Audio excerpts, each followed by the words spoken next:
Bismillahirrahmanirrahim. Sorry for a technical issue here. Thank you so much, Sir Professor Javed Sahab, for especially giving me this honor to start this educational activity, which was missing for the last almost 1 year. I'm also thankful to BMJ KZ Pharma for supporting us. They requested me to select a topic from the previous 3 months journal, but I am sir, so much keen and interested to discuss these high flow devices. As I think in the last 1 year, two or three things which I focused have changed drastically the outcome of the COVID. High flow is one of them. So I requested them to allow me to present this article. This article was published, disclaimer already, Sir Javed Sahab said only interest of KZ is to promote this activity. This article was published in 2020, July, and it says, it tells us about the high flow nasal cannula oxygen therapy to treat patient with hypoxemic acute respiratory failure.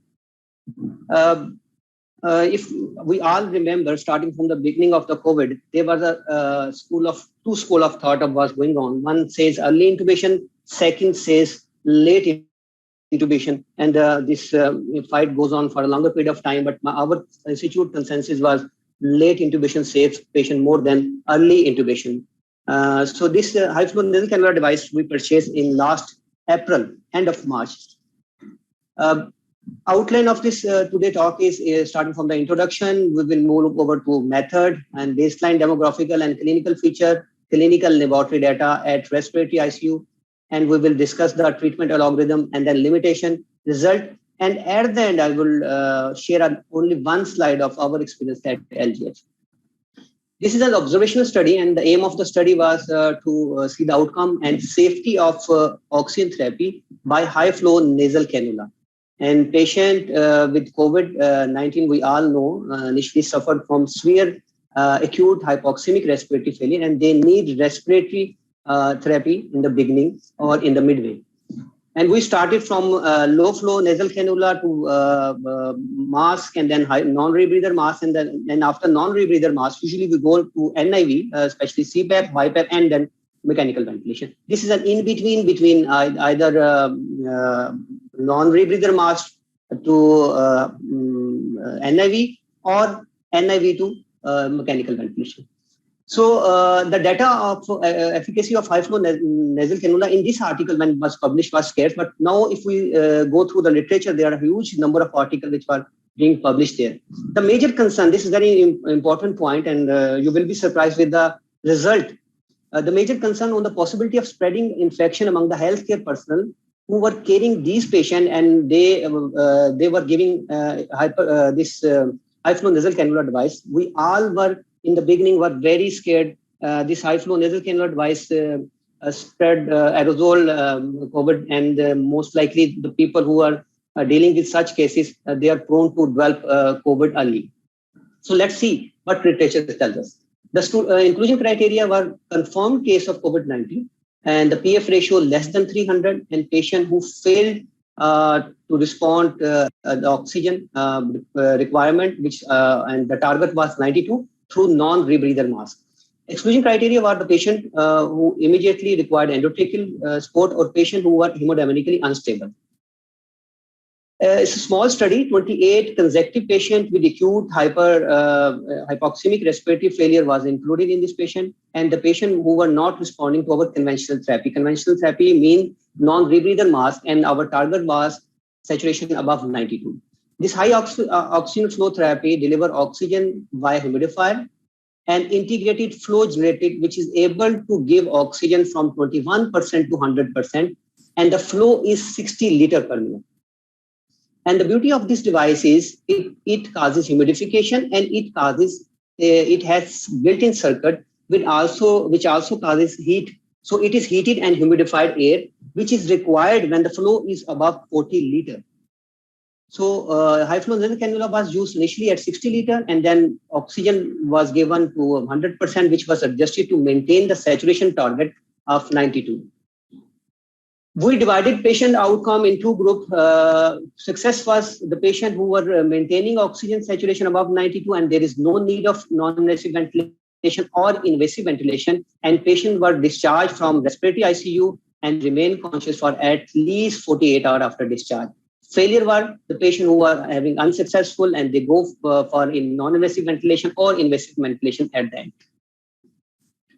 Arterial, the blood test during this all procedure was taken. The most important was arterial blood gas. Now the outcome is very interesting. Study is very small, but 19 patients, which account almost 67.8%, who were treated with high flow nasal cannula, and their hypoxemia was reversed, and they were alive till after 15 days of discharge, and follow-up were till after 15 days.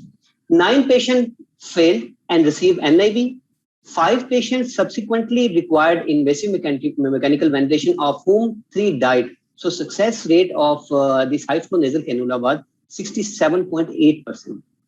All 9 following patients have low PF ratio, usually less than 100, and high C-reactive protein value more than 130. This is very important. Multivariate analysis indicated PF ratio to be significantly associated with treatment failure. No, baseline demography and clinical feature in these patients were the patient whose PF ratio is less than 100 showed greater failure than the patient who have PF ratio more than 100. This is the most important thing. 73 healthcare workers were exposed to the confirmed case of SARS-CoV-2 during this study period. COVID-19 swab tests were negative in all staff members during the study, and they were followed after 14 days. So limited risk of airborne transmission, which was our main area of concern when we started this device. So high flow nasal cannula raised concern for the increased risk of virus transmission, which this short study doesn't prove. High flow nasal cannula reverse hypoxemia in approximately 2/3 of the patient, which is significant in number, and we are able to achieve saturation above 92.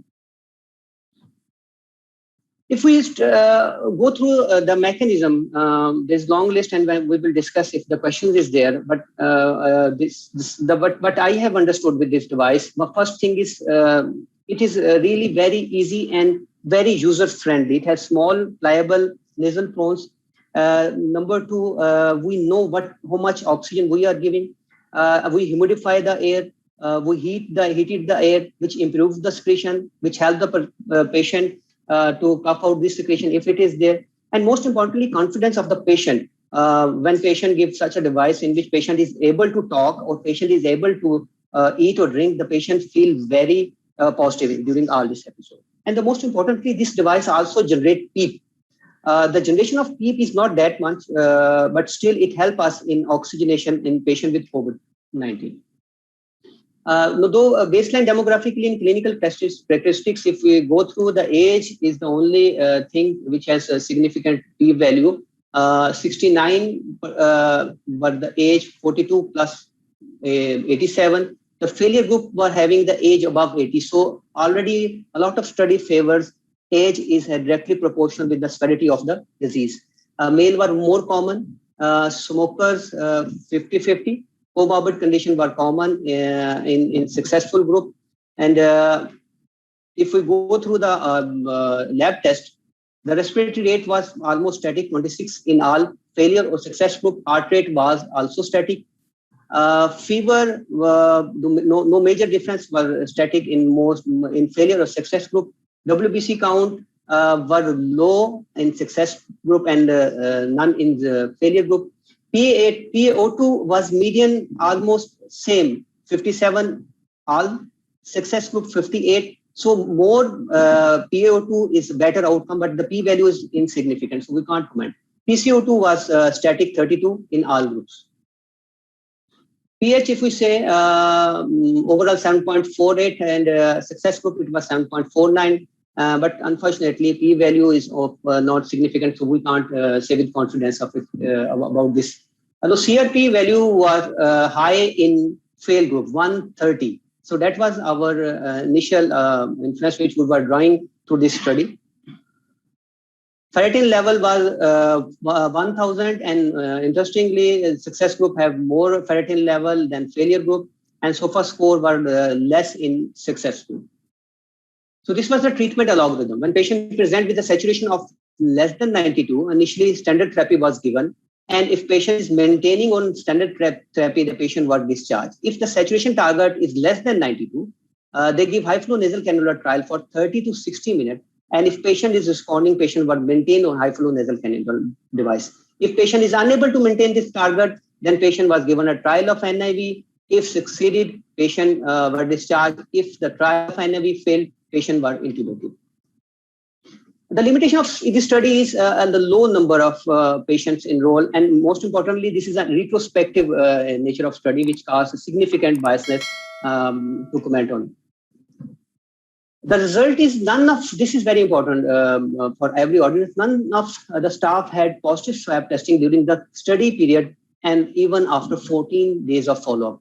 The patient who were having severe hypoxemia and they were having raised CRP level, they usually have more failure than the patient who are having low CRP level. High flow nasal cannula device can be considered as an effective device for improving oxygenation in patient with COVID-19.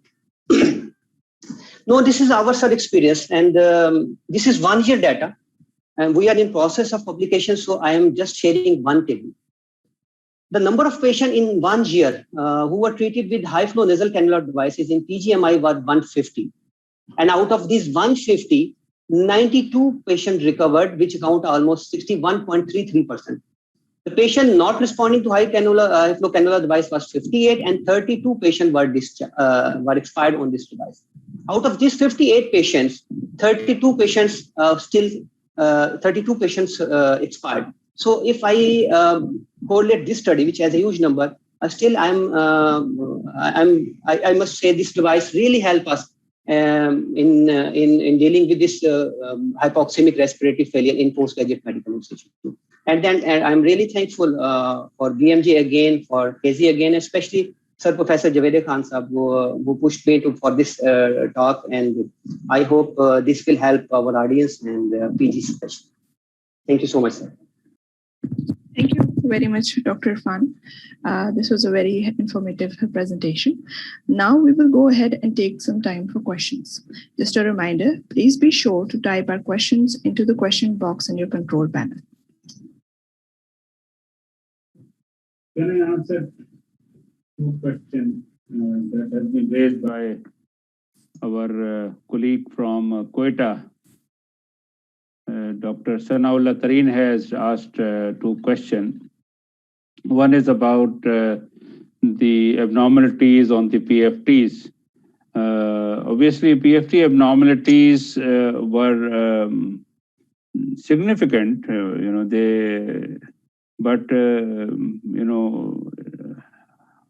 number of patients were small, so it's difficult to give a accurate figure that was it mild, moderate, and severe. They have not looked at. They just grouped anybody who has less than 80% predicted. They call it as an abnormal number. So half of the patient almost had abnormalities in the PFTs. Second question that Dr. Sanaullah Tareen asked was, how can we prevent lung fibrosis? This is $1 million question. Really, we do not know the answer at present. And as you know very well, that steroid is the mainstay of treatment of COVID pneumonia. And so far, the recovery trial did show that those patients who had COVID pneumonia and who had hypoxia, they had a survival benefit. Those who were given dexamethasone 6 milligram daily for about 10 days. Then there are a couple of studies that have come up using methylprednisolone, and those studies showed that methylprednisolone was slightly superior in terms of a mortality benefit on a shorter duration of hospital stay. But regarding your question, how can we reduce lung fibrosis? I think we still do not know. We are still learning how we can reduce lung fibrosis. What I do is those people, when they come to us in the outpatient clinic, and if they are still, hypoxic, requiring oxygen, then I generally do not stop their steroid at 10 days. What I do is try to do a low dose HRCT scan and see if they have a ground glass abnormality still present, after discharge. Then I tend to continue steroid for longer period. I may be wrong, but once you see a significant ground glass abnormality, after 2 weeks of COVID, and you do not do anything, it is a little, a fear in your mind that it may end up as permanent lung damage and fibrosis.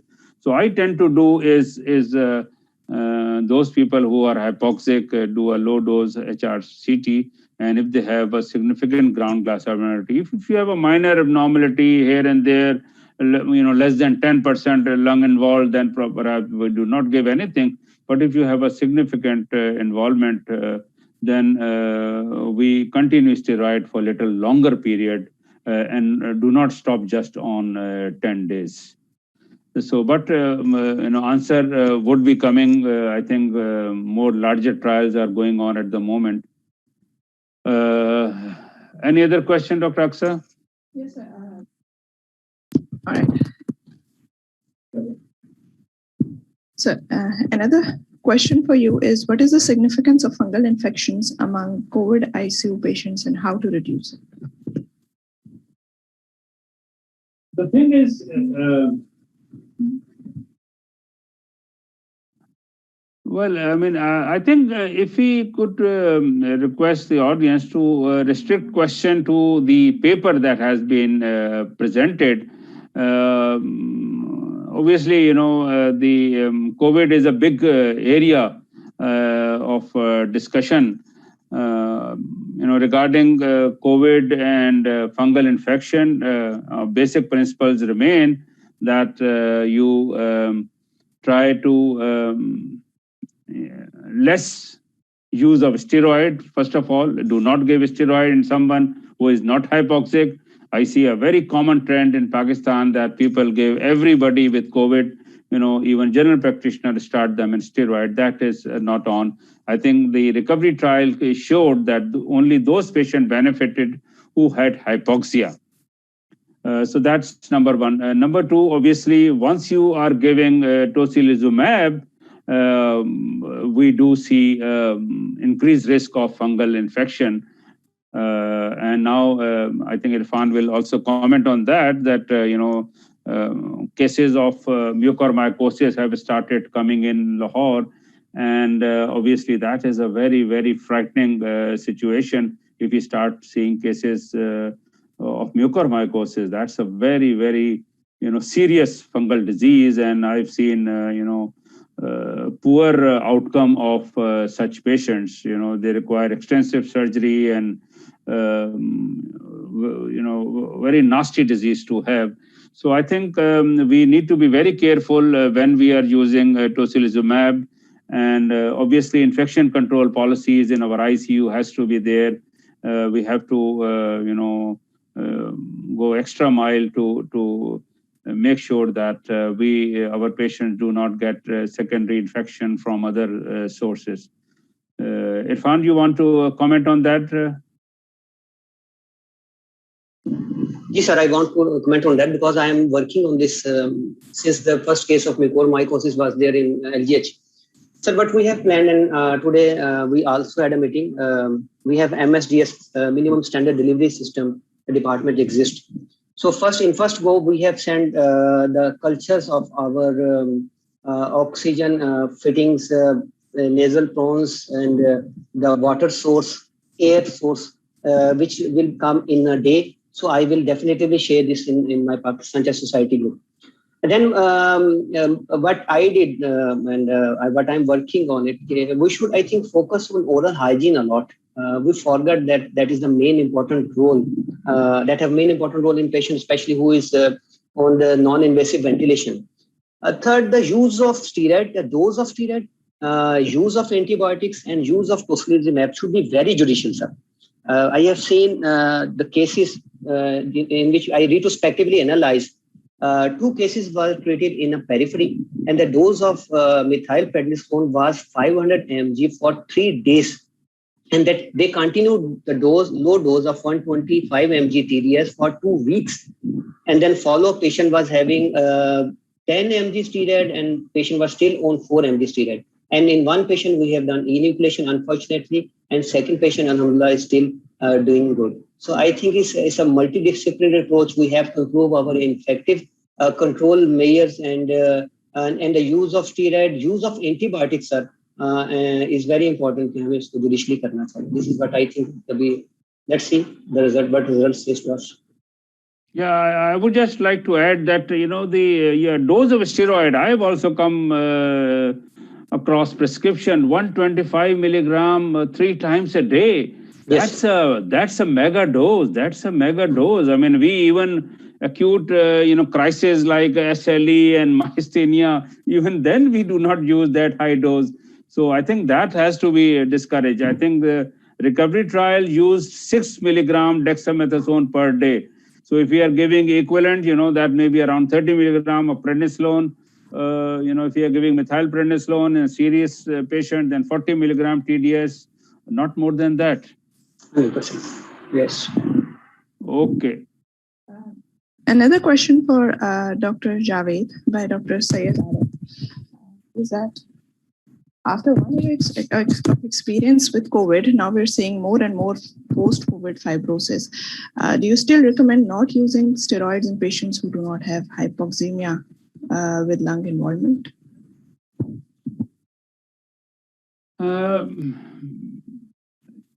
You see, the thing, it's a difficult decision. First of all, if patient comes acutely and patient doesn't have hypoxia, then obviously no study has shown that steroid is going to benefit. In fact, mortality was increased in recovery trial when steroids were given to patients who were not hypoxic. But I'm talking about patients who continue to have symptoms later on, like you have managed the patient in hospital, but at the time of discharge, then you need to assess those patients whether you are stopping their steroid in 10 days time or you want to continue. So if they have persistent hypoxia, even after 10 days of steroid and their CT scan shows persistent significant ground glass abnormalities, then in that situation, I would continue steroid, not a very high dose, but a small dose of steroid in the form of prednisolone for a longer period. And then you need to decide in the outpatient clinic. You can't, make it a general rule for everybody, but individual patient, you need to decide when to stop it. And sometime I've continued for a small dose like 7.5 milligram of prednisolone for even up to 2 months, 3 months. So those patients, and they benefited. Their lung functions improve and their CT scan showed significant clearance. But having said that, this is on, we are learning from our own experience, but there is a need for, a good quality trial and trying, various things. Some people using colchicine, some people are using steroids, some people are using pirfenidone also in reducing lung fibrosis. So I think we are still waiting for some data to come, how to reduce lung fibrosis caused by COVID. So till that time, obviously we continue what is our own personal experience, but we need to decide on individual basis rather than as a general rule, like every COVID patient who has hypoxia that we continue for 3 months steroid. That is not the recommendation at present time. Our next question is by Dr. Sanaullah Tareen for Dr. Irfan. The question is, can the high-flow nasal cannula device be used on conventional oxygen, or liquid oxygen must be required for this device? Thanks, Naula. This high flow on conventional oxygen is very difficult to manage. I will give an example of my private setup. And last wave, we tried to use two high flow cannula devices there with a backup of 40 cylinder, large size, and we failed to maintain two patients at one time. So practically, this is not possible to maintain 60 liter of flow with FiO 200 without liquid oxygen for a longer period of time. It depends upon the setup you are using. So in my experience, high flow should be given with a backup standard that should be a liquid one with backup many fold, because the flow meter, some of what you is mentioned 60 liter, your staff increase it up to maximum that may go up to 70 liter. So oxygen drastically reduced. In our general hospital setup, I know an event when our whole 8 high flow nasal cannula devices are working and we have full tank capacity. And at one time in midnight, we struggled with this oxygen. So my experience and recommendation would be liquid oxygen and with many fold backup. Irfan, can I ask you something, regarding this high flow nasal cannula? There are many smaller hospitals which do not have a good central oxygen facility. And, somehow, they manage to get in donation high flow nasal cannula and they start using it. Is there a risk involved that other patients who are receiving oxygen, their oxygen is going to go down if suddenly we start giving to one patient such huge number? What do you say about that? You are absolutely right. So this is experience, my private setup experience, and we have to change our this many flow to liquid oxygen. This happened. Suddenly, the 8 or 10 patients which were admitted at that time, their requirement of oxygen significantly increased, and you don't have any option at that time. So that is the reason I said. And even in general hospital, sir, we have a huge tank available. When we on whole these all 8 high flow nasal cannula devices at midnight, we need a backup. And this is the experience. That is the reason I'm saying we should have a backup and only liquid oxygen, not at the cost of other patients. Our next question is for Dr. Irfan again. This is by Dr. Sabah Bukhari. High flow nasal cannula, how long can high flow nasal cannula be used for, and when to switch it to other devices like NIV or invasive method? Very good question. How long we have used in general hospital? Maximum 3 patients I remember in which we have the longest duration of high flow nasal cannula devices. That was 50, 51, and 56 days. And interestingly, these 3 patients still alive and they are in regular follow-up with me. When your requirement of flow is less than 20 and your oxygen requirement, oxygen which is set there, is less than 50. So oxygen setting is 50, requirement of flow is less than 20, you can switch your patient, and patient is respiratory stable, not tachypneic. You can switch the patient to NRM. Okay, there is one question from Dr. Sanaullah Tareen again. He has asked that, is there any role of inhaled corticosteroid in the management of COVID, particularly in reducing post-COVID lung fibrosis? Sanaullah, not to my knowledge, I don't think there has been any trial using inhaled corticosteroid in post-COVID lung fibrosis or so. We do not know at present. Maybe somebody do a trial that inhaled corticosteroid may have a role, but at present time there is no such recommendation to use inhaled corticosteroid to reduce post-COVID lung fibrosis. Sir, let me add something in Surgery Khan. I think inhaled budesonide role early in the treatment of COVID was mentioned in a Lancet article, if I'm not wrong, but that was not to that extent that we should practice this routinely. So we need other articles, other study to endorse this. Another question by a number of our attendees is the role of pirfenidone or antifibrotic agents in post-COVID fibrosis. I think both the speakers can comment. Well, as I said, trial is going on at present. Till we get that answer, we cannot recommend pirfenidone as a treatment for slowing the progression of post-COVID lung fibrosis. I understand in Pakistan, some doctors are, I have come across prescription patients were given steroid as well as then they added pirfenidone to patient. But we cannot recommend at present till we get the result of those trials.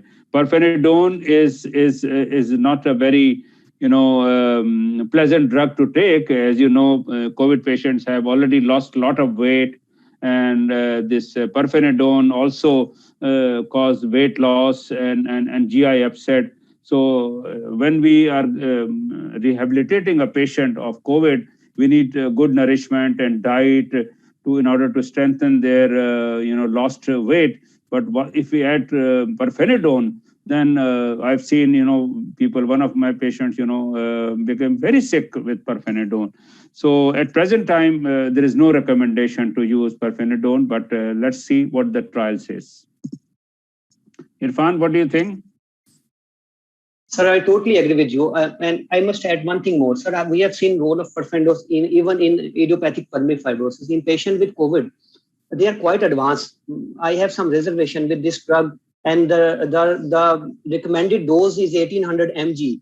The patient has so much complication. Will patient tolerate it, and what will be the outcome? This is a questionable, sir. I think I let the study trial come, and then we can comment with confidence on it. Our next question is from Dr. Mujahid Baloch. Any other immunosuppressive agent that you've used in COVID patients? No, I have not used, apart from steroid, any other immune suppressive medicine. But people have tried other things like azathioprine, like colchicine, but they're all anecdotal experience of people. None of other agents have so far been shown to be of any significant benefit to patient. Sir, I am using for the last almost 4 weeks a drug, Bursenitib. I have shared this article in last time yesterday at Pakistan Chest Society in patient with moderate to severe disease in which I feel steroid have a significant adverse effect. And up till now, I have enrolled 50 patients, and this drug is very good. It's a tyrosine kinase inhibitor used in rheumatoid arthritis, made by Novartis, and is manufacturing in Bangladesh. Cost is $80 per 30 tablet. So up till now, 1 month experience is there, and it's only I'm using it in moderate to severe. Critical, I have not used yet. The next question is for Dr. Irfan. This is by Dr. Abdullah from Rawalpindi. So his comment is: the study on high flow nasal cannula does not prove that HFNC would be successful in patients who have a CRP of more than 100 or PF ratio of less than 100, and that such patients should be shifted to NIV directly. But the conclusion that HFNC is a useful treatment cannot be made as no comparison group is present. What is your comment? Abdullah, I totally agree. As no comparison was made, so we can't say with confidence. But one thing, always remember, whenever you start any NIV devices, you have a timeline to say it as either a successful device or a failure device. So timeline for high flow nasal cannula is 30 to 60 minutes, which is fair enough. When you are treating such patient, you are which is in the gray zone. So and patient oxygen level is maintaining on the setting you have given. So this is fair enough in 30 minutes, or you can decide in even 15 minutes that the high flow nasal cannula is a failure. The patient tell her or herself the tachypnea increased, the oxygen desaturated. So I think that putting the patient on lab is not a good choice. It's a clinical. If you think the patient is not improving or patient is unable to tolerate, this is not a simple device. It's not that easy. You put the device, you on the device, and patient will improve. I think this should be more clinical.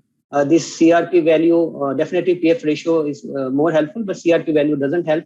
Clinically, if patient improve within 15 minutes to 30 minutes, you continue the device. If patient unable to improve in 30 minutes, don't waste your time. Put the patient on non-invasive ventilation if you have expertise, and then mechanical ventilation if required.